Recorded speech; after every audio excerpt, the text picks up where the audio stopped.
요한복음 2장 1절에서 25절까지 말씀 천천히 읽도록 하겠습니다. 사흘째 되던 날 갈릴리 가나에 혼례가 있어 예수의 어머니도 거기 계시고 예수와 그 제자들도 혼례의 청함을 받았더니 포도주가 떨어진지라. 예수의 어머니가 예수에게 이르되 저들에게 포도주가 없다 하니 예수께서 이르시되 여자여 나와 무슨 상관이 있나이까? 내 때가 아직 이르지 아니하였나이다. 하인들에게 이르되 너희에게 무슨 말씀을 하시든지 그대로 하라 하니라. 거기에 유대인의 정결 예식을 따라 두세 통 드는 돌 항아리 6이 놓였는지라. 예수께서 그들에게 이르시되 항아리에 물을 채우라 하신즉 아기까지 채우니 이제는 떠서 연회장에게 갖다 주라 하심에 갖다 주었더니 연회장은 물로 된 포도주를 맛보고도 어디서 났는지 알지 못하되 물 떠온 하인들은 알더라. 연회장이 신랑을 불러 말하되 사람마다 먼저 좋은 포도주를 내고 취한 후에 낮은 것을 내거늘 그대는 지금까지 좋은 포도주를 두었도다 하니라. 예수께서 이 첫 표적을 갈릴리 가나에서 행하여 그의 영광을 나타내심에 제자들이 그를 믿으니라. 그 후에 예수께서 그 어머니와 형제들과 제자들과 함께 가버나움으로 내려가셨으나 거기에 여러 날 계시지는 아니하시니라.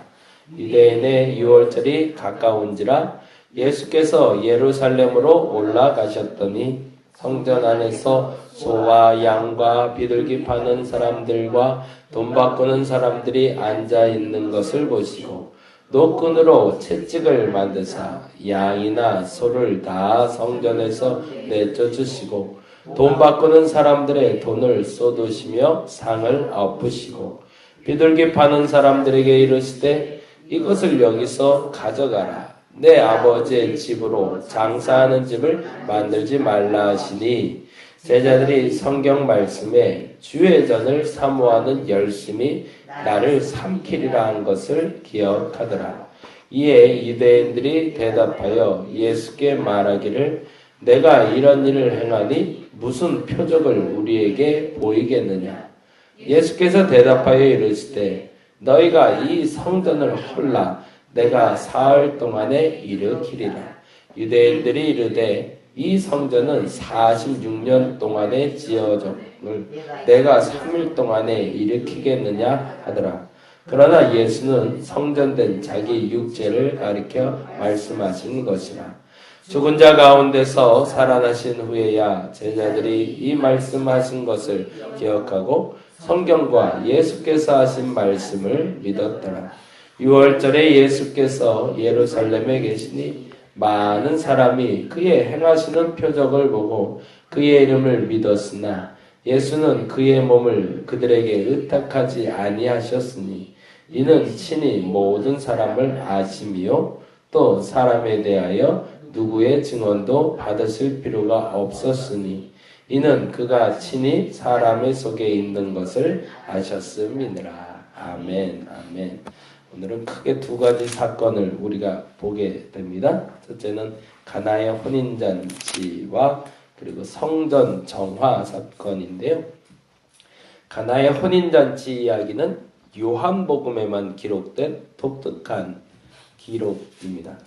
표적이라는 단어를 이제 앞으로 계속 보게 될 텐데 요한복음엔 이적이나 기적이라고 표현하지 않고 표적이라고 얘기를 해요. 어떤 사건에 대한 기록이 그 사건을 통해서 깨닫게 하기 위한 도구로 사용되고 있다는 겁니다. 그래서 표적이라는 단어를 쓰는데 첫 번째 표적으로 가나의 혼인잔치에서 일어난 포도주 사건을 보게 되죠.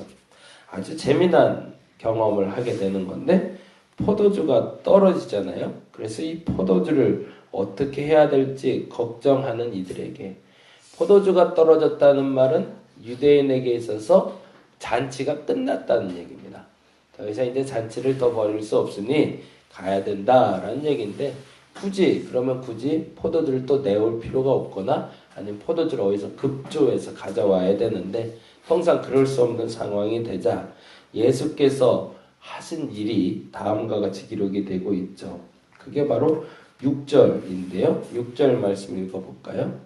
거기에 유대인의 정결 예식을 따라 두세 통 드는 돌 항아리 6이 놓였는지라. 여기서 정결 예식이라 하면 사실은 먹을 물을 얘기하는 건 아닙니다. 그 유대인들은 그 손 닦는 물과 발 닦는 물이 있었는데 이 손 닦는 물을 담았던 항아리를 말합니다. 그러니까 물을 마시는 물이 아니라 손 씻는 물인 거죠. 그러니까 이게 좀 불편할 수 있습니다. 근데 그 하인들에게 그 항아리에 물을 부라고 하니 조금 당황할 만한데 그 다음 말이 더 황당하죠. 7절 말씀, 8절 말씀입니다. 같이 읽어봅니다.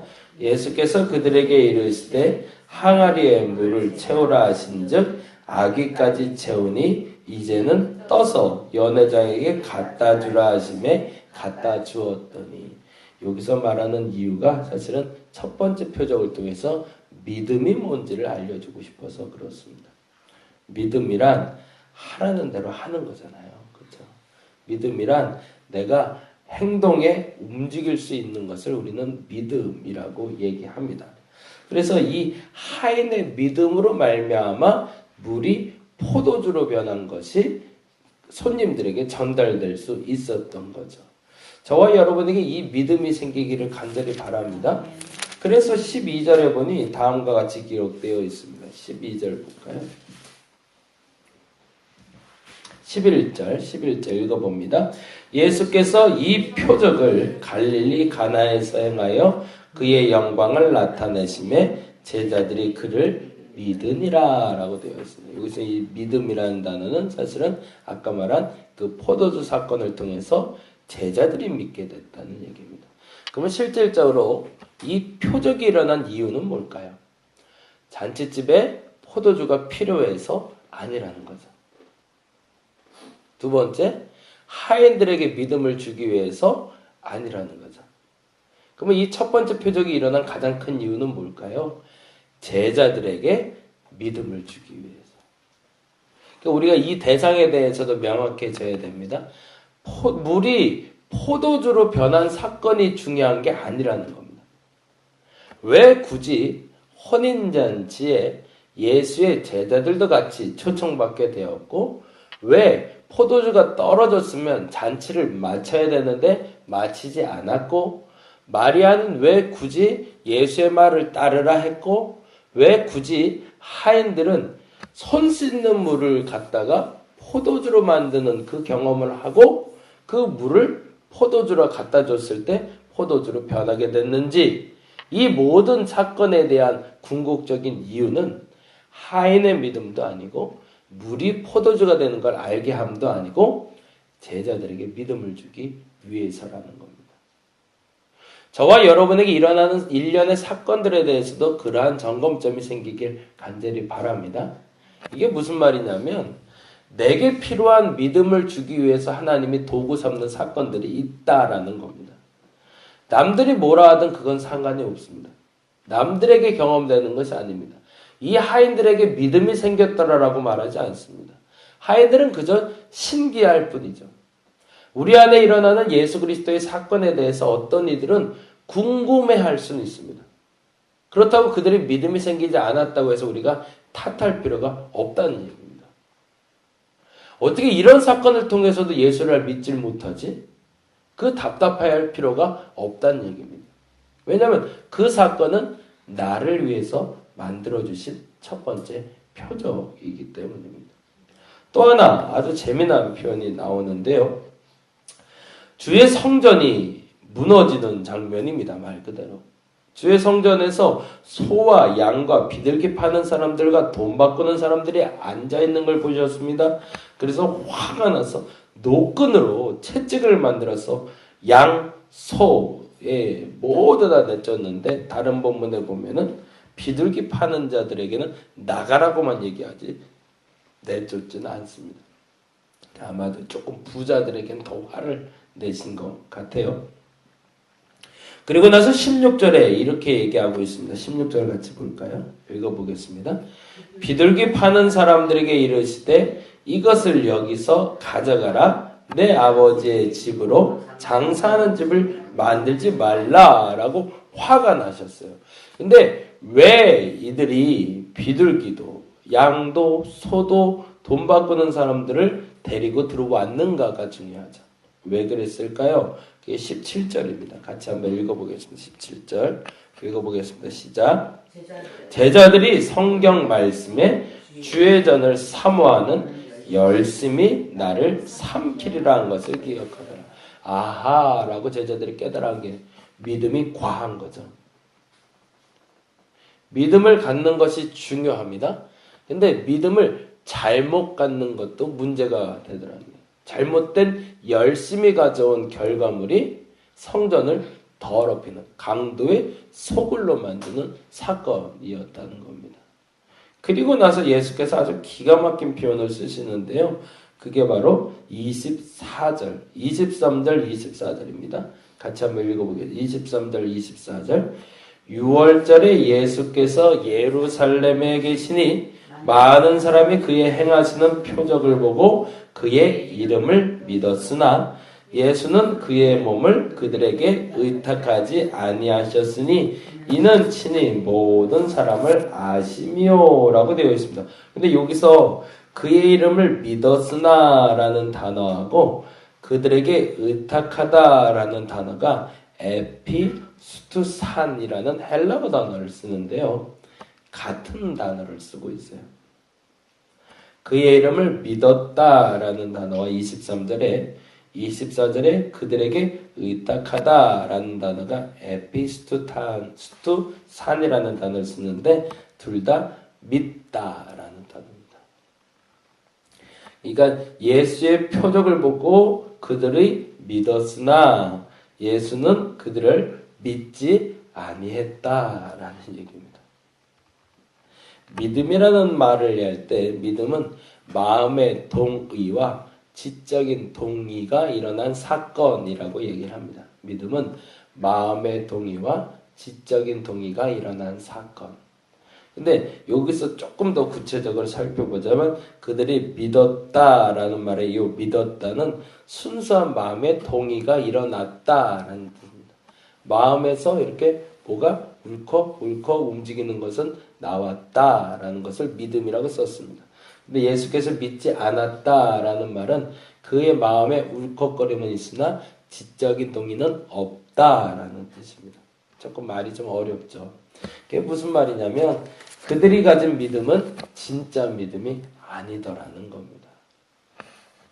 왜 성전에서 돈 바꾸는 일, 소, 양을 파는 일을 하는 그들에게 주의 열심히 그들을 삼켰다라는 표현을 썼는지가 거기에 있는 겁니다.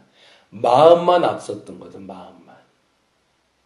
지적으로 이해되지 않고 지적으로는 감당할 수 없는 일들을 그들이 감당하고 있기 때문이었던 겁니다.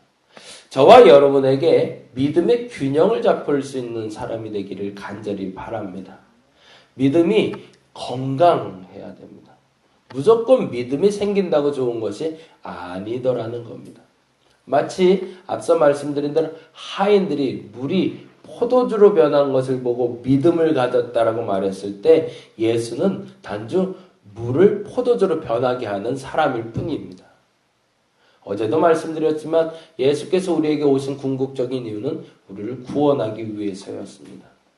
그런데 사람들이 그것이 첫째가 아니라 우리의 선을 행하고 우리의 덕을 얻는 것이 1순위가 돼서 예수보다 앞서게 만드는 경우가 생깁니다. 그건 뭐죠? 믿음을 잘못 가지는 거죠. 저와 여러분이 건강한 믿음을 갖게 되기를 간절히 바랍니다. 그 믿음은 두 가지의 말이 있어요. 첫째는 순수한 마음의 동의. 내 마음속에 저런 일이 있네? 라는 마음이 들어오는 것, 그것이 믿음의 시작입니다. 그러나 거기에 한 번 더 점검하시기 바랍니다. 지적인 동의. 그래서 웨슬리 목사님은 크게 네 가지의 기준을 가지고 믿음을 평가하라고 얘기합니다. 첫째는 뭐냐면 그 말씀, 경험, 이성, 전통.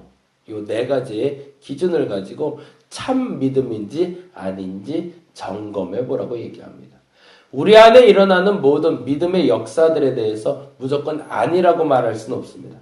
그러나 그것에 대해서 확증을 가지고 움직이실 때 안전한 신앙생활이 가능합니다. 저와 여러분에게 말씀과 경험과 이성과 전통이라는 네 가지 잣대를 가지고 건강한 믿음을 가져갈 수 있는, 그래서 아직 제자들에게 생긴 믿음이 참 믿음이 아니기 때문에 본인을 의탁하지 않으셨던 것처럼 어찌 보면 여러분에게도 이 건강한 믿음이 생겨지지 않는 한 주께서는 여러분에게 당신의 몸을 의탁하지 않으실 겁니다. 저와 여러분에게 그 분명한 믿음이 생길 수 있기를 간절히 바랍니다. 기도하겠습니다.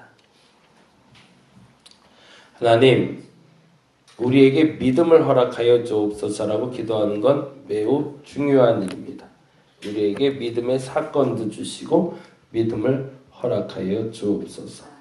그러나 그냥 믿음이 아니라, 열심히 믿는 믿음이 아니라 건강한 믿음을 허락하여 주옵소서. 말씀과 경험과 전통과 이성에 빗대서 건강한 믿음, 그 믿음이 주의 도를 세우는데 지침이 됩니다. 감정적인 것, 경험적인 것, 이성적인 것, 말씀만 집중하지 말게 하여 주옵시고 하나님 앞에서 바른 믿음을 세워갈 수 있는 우리가 되게 하여 주시옵소서.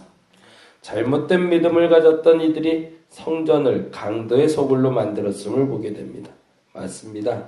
주의 열심이 주의 성전을 삼켜버리고 말았습니다. 우리는 그런 어리석음이 없게 하여 주옵시고 하나님 앞에 바른 믿음으로 세워가는 우리가 되게 하여 주시옵소서. 오늘 이 시간 하나님 앞에 기도하며 나아가길 원합니다. 기도로 깨어있는 우리가 되게 하여 주옵시고 하나님의 영광만 드러낼 수 있는 귀한 주의 백성들 되게 하여 주시옵소서. 감사합니다. 고마우신 예수님 이름으로 기도드렸습니다. 아멘. 다 같이 기도하겠습니다. 하나님 감사합니다. 오늘 이 시간 역사하여 주옵시고